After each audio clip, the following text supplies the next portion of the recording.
NCERT 12th Physics, Chapter 1, Exercise 1.8. 2 point charges QA is equal to 3 microcoulomb and QB is equal to minus 3 microcoulomb are located 20 centimeter apart in vacuum. What is the electric field at midpoint O of line AB joining the two charges கேட்டிருக்காங்க. So நான் இது பார்த்தீங்கன்னா ரெண்டு charges இருக்குது. Okay, so ஒரு line இருக்குது. So line பங்கும் போது ஏபிங்கிற ஒரு லைன் இருக்குது. ஸோ இந்த மிட் பாயிண்டில் ஈயோடைய வேல்யூ என்னன்னு கேட்குறாங்க. ஸோ ரெண்டு சார்ஜஸுமே பார்த்தீங்கன்னா இது 3 மைக்ரோ கூலும்னா இது வந்து -3 மைக்ரோ கூலும் இருக்குது. ஸோ ரெண்டும் செப்பரேட் பண்ணியிருக்கிற டிஸ்டன்ஸ் வந்து 20 சென்டிமீட்டர். ஸோ கண்டிப்பாக இதோட இந்த டிஸ்டன்ஸ் எவ்வளோவா இருக்கும்? பாதிக்கு பாதினா 10 சென்டிமீட்டர் இருக்கும். எனக்கு இப்போது electric field at this point வேணும். இப்போது இங்கே ஒரு சார்ஜ் இருக்குது, இங்கே ஒரு சார்ஜ் இருக்குது. ஸோ ஒன்று பாசிட்டிவ்லி சார்ஜ், ஒன்று நெகட்டிவ்லி சார்ஜாக இருக்குது. ஸோ கண்டிப்பாக இந்த டோட்டல் எலக்ட்ரிக் ஃபீல்ட் எப்படி இருக்கும்னா இஏ இபி, அதாவது இஏயும் இபிக்குள்ளே எஃபெக்ட் இருக்கும். நமக்கு இப்போ ஆட் பண்ணணுமா மைனஸ் பண்ணணுமா நமக்கு தெரியாது. ஓகே, ஸோ எனக்கு இப்போ இந்த இடத்துல இது பாசிட்டிவ்லி சார்ஜ். பாசிட்டிவ் சார்ஜுக்கு நான் என்ன சொல்லியிருப்போம்? ஃபீல்ட் லைன்ஸ் வந்து இட் இஸ் அவுட்வர்ட்ஸ். நெகட்டிவ் சார்ஜுக்கு என்ன சொல்லியிருப்போம்? Field line is inwards. இப்போ இந்த இடத்துல இந்த பாசிட்டிவ் சார்ஜோட ஃபீல்டு லைன்ஸ் எப்படி இருக்கும்? அவுட்வர்ட்ஸ் வெளியில் வரும். இதே இது நெகட்டிவ்லி சார்ஜுக்கு எப்படி இருக்கும்?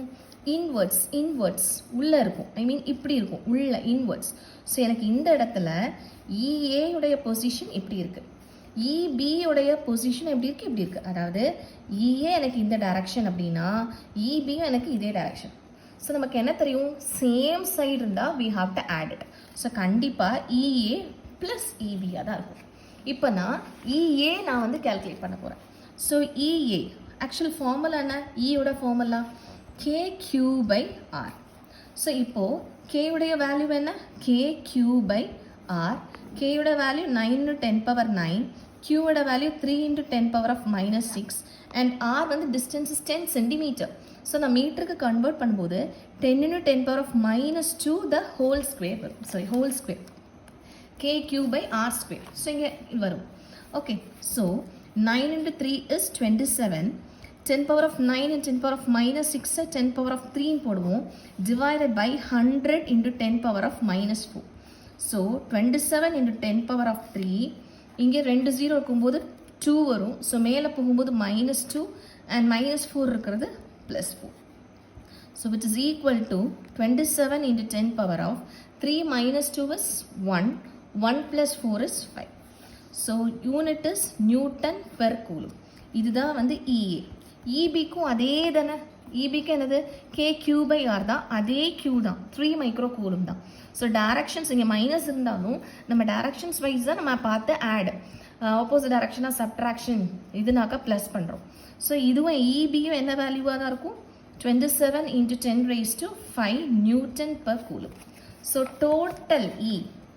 டோட்டல் இ என்ன? ரெண்டையுமே நம்ம ஆட் பண்ண போகிறோம், இஏ ப்ளஸ் இபி.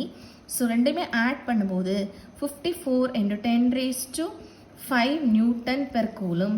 அப்படி இல்லைன்னா 5.4 × 10⁶ நியூட்டன் பெர் கூலும். ஸோ இதுதான் எலக்ட்ரிக் ஃபீல்டுடைய ஆன்சர். இது வந்து ஏ பார்ட்.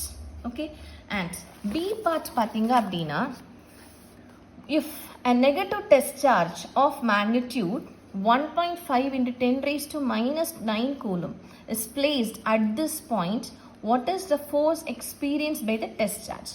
ஸோ இப்போ ஃபோர்ஸ் கேட்குறாங்க, சார்ஜ் கொடுத்துருக்காங்க. நம்ம இதே ஃபீல்டு லைன்ஸில் தான் என்ன பண்ணியிருக்காங்களாம்? ஒரு சார்ஜ் வைக்கிறாங்களாம். அது எவ்வளோ சார்ஜா? 1.5 × 10⁻⁻9. ஸோ இந்த இடத்துல 1.5 × 10⁻⁻9 கோல் அது வைக்கிறாங்க. ஸோ இப்போ நமக்கு எலக்ட்ரிக் ஃபீல்டு கண்டுபிடிச்சிட்டோம். எனக்கு ஃபோர்ஸ் வேணும்.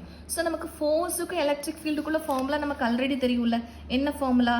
F is equal to E × Q. இது எங்கேருந்து கிடச்சது? E is equal to F/Qன்னு பார்த்துருக்கோம். ஸோ அப்போ F is equal to E × Q தானே. ஸோ E என்னது? 5.4 × 10⁶ இன்ட்டு Q எவ்வளவு? 1.5 இன்ட்டு, அதாவது இந்த Q இங்கே ஆட் பண்ணுற Q 1.5 × 10⁻⁻9. ஸோ இதை நம்ம சால்வ் பண்ணி பார்க்குறீங்க. ஸோ 5.4ம் 1.5 நம்ம மல்டிப்ளை பண்ணுறோம். So 5.4 and 1.5. ஸோ ஜஸ்ட் நான் மல்டிப்ளை பண்ணும்போது 27 4 5 0 8.